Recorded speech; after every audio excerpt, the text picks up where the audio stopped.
Alright, what's up guys?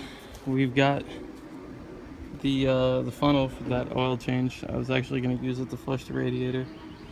I got the biggest funnel I get. This thing was like $1.79. It was not expensive. So yeah. It looks so bright on the camera, it looks weird. Hold on, I'm gonna wipe the lens real quick. A little bit better. Alright, first put your car up on jack stands. You know, or park on a hill, or pull it up on a curb if you get a truck. Just get the radiator at the highest point. So I covered it with tape just to get a better seal on it and pushed it down. I've got some Desante, because you know, only the best for my car. This is the best of the best. Just got it all over me.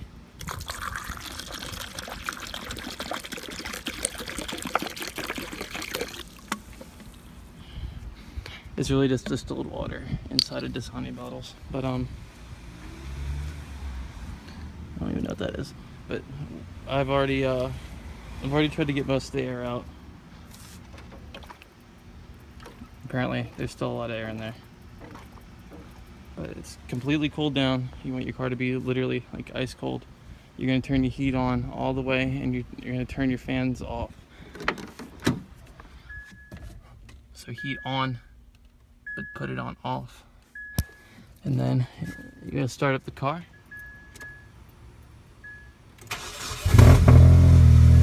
And I'm gonna have her watch the temperature gauge while it warms up, because I don't have automatic fans. But what you're gonna do is you're gonna slowly let it warm up. Once it gets up to operating temperature, that thermostat's gonna open up, and then it should let you get all the air out the system.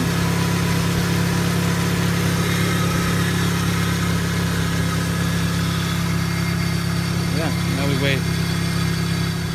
Kind of want a big funnel for this, just in case the water's gonna rise once it warms up.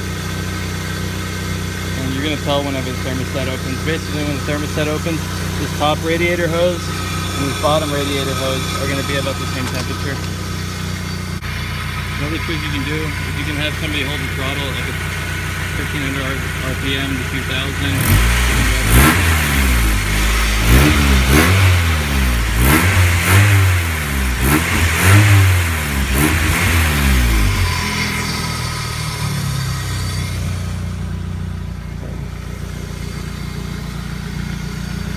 Should be a pretty quick process. Shouldn't take you more than like 30-40 minutes.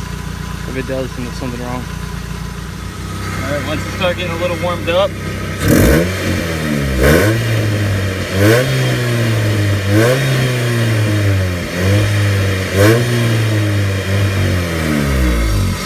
start getting some bubbles.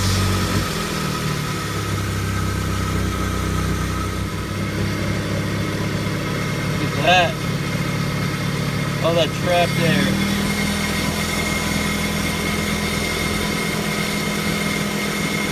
And once you get to this point, you're almost done. This means your thermostat's open.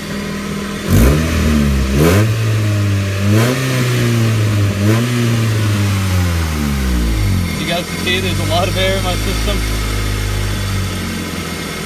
It's been acting a little funky. I thought there's air hitting the thermostat or the temperature sensor in the rear of the motor, because if that even gets a little hot or cold, it's gonna act fucking crazy. Like, this thing won't even go over 1500 RPM if it hits that. But once you get to this point, you're doing good. You can rev it up a few times.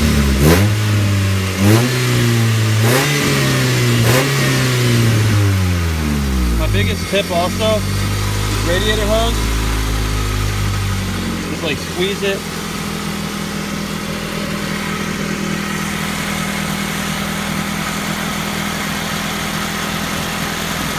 Might be a little hot. I would wear gloves. That was pretty hot. And just support your funnel so it doesn't fall off.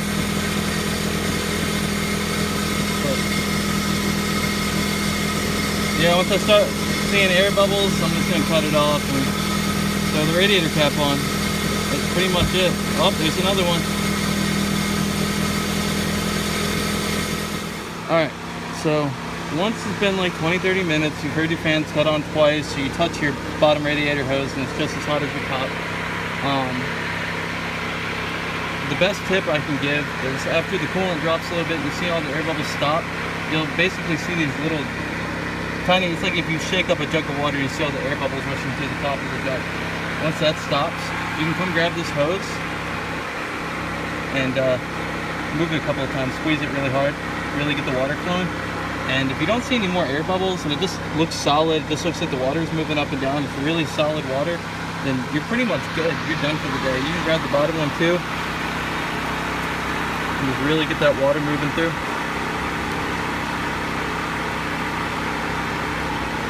I mean, after that, you're done. Like, all the air is out your system, and you know, your 30 minutes have been used well. The reason you do this is air bubbles, they'll create hot spots in the motor. So say, over here there's water, and over here there's air. But what that will do is metal, whenever it's heated unevenly, it will actually make it warp, and that can run out your rings. It can overheat your oil pump, because the oil will be taking most of the heat. It will blow your head gasket. I mean, most of the time you'll see, like, whenever you pull the head off, there'll be a head gasket with a crack on one piston, and this is usually because they didn't bleed the system correctly, or they overheated the piss out of it, and that was just where the head gasket got the hottest and cracked. But, you know, just grab your hose a couple of times while it's cooling down, grab it, make sure that no air bubbles are coming out. I mean, I did this with distilled water, which is like $1 for the jug, and I mean, you're good. I usually run pure concentrate coolant, which you can do, and it's for, say I get a leak or I bust the radiator hose or my radiator starts leaking, I could just add water to it and not have to worry about freezing. But that's pretty much it. I mean, if you can do that right, you're done. Look at that pretty radiator. Should probably did this a month or two ago, but I haven't overheated or anything. I got a little hot at KFC, but that's because I forgot to hook my fans on. That's pretty much it. Thank you, Shauna. I really appreciate the help. Here, cut the key on. Didn't do anything. Just watched the temperature gauge. You could have revved it up if you wanted to. No. See where it's sitting. Looks good. The heat was on, right? Here, turn the heat on. See if it gets nice and hot. It's freaking hot. Yeah, it's hot. It's good. My heat was working fine. I didn't hear any air rushing through. It's just been like cutting on and off. I'm trying to figure out my surging problem, and next I'm going to go after that rear temperature sensor and put a new one in, and then just stupid stuff. Maybe new distributor cap and rotor again, and a new fuel pump. I really hope it's not my fuel pump, but I'm just going to replace it anyways. But thanks for watching. I hope you enjoyed, and I hope this helps somebody. It's like $2 air flush kit, and I got to rev my car for like 10 minutes. Alright, I'm gonna clean up now. Oh yeah, take your car off the jack stands. That actually worked. I saw air come out a lot easier after I put it up. But my air is gonna travel to the top, no matter, you know, it's gonna travel to the highest point in the system. I've seen people actually lift their radiator up like a couple inches. You can push this hose down, help get some of the air out. There's really no air left in it. But I guess I should probably show you how to get the jug off without spilling water real quick.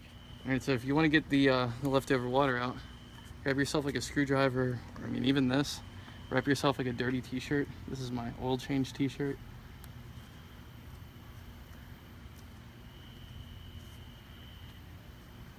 Double it up a little bit more. I don't want to freaking get burned. You're not gonna get burned, it's not even that hot right now. It's sizzling. Alright, shove your t-shirt around there, put it into the container, shove it down, and lift the container up, and bring it over, and dump it.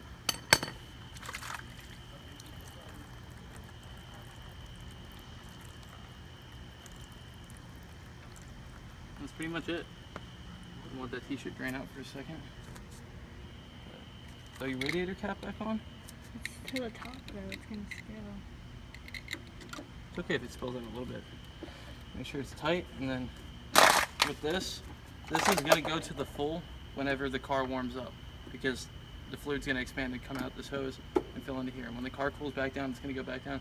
So if the car is cool, you just want to fill it to the minimum line. But if the car is warmed up, you want to fill it to the max. And you should be good. You can pour that leftover water right there and there. Doesn't really matter. But I hope you guys enjoyed. It's getting dark and it's about to rain. So I'm going to take my car off of Jack's.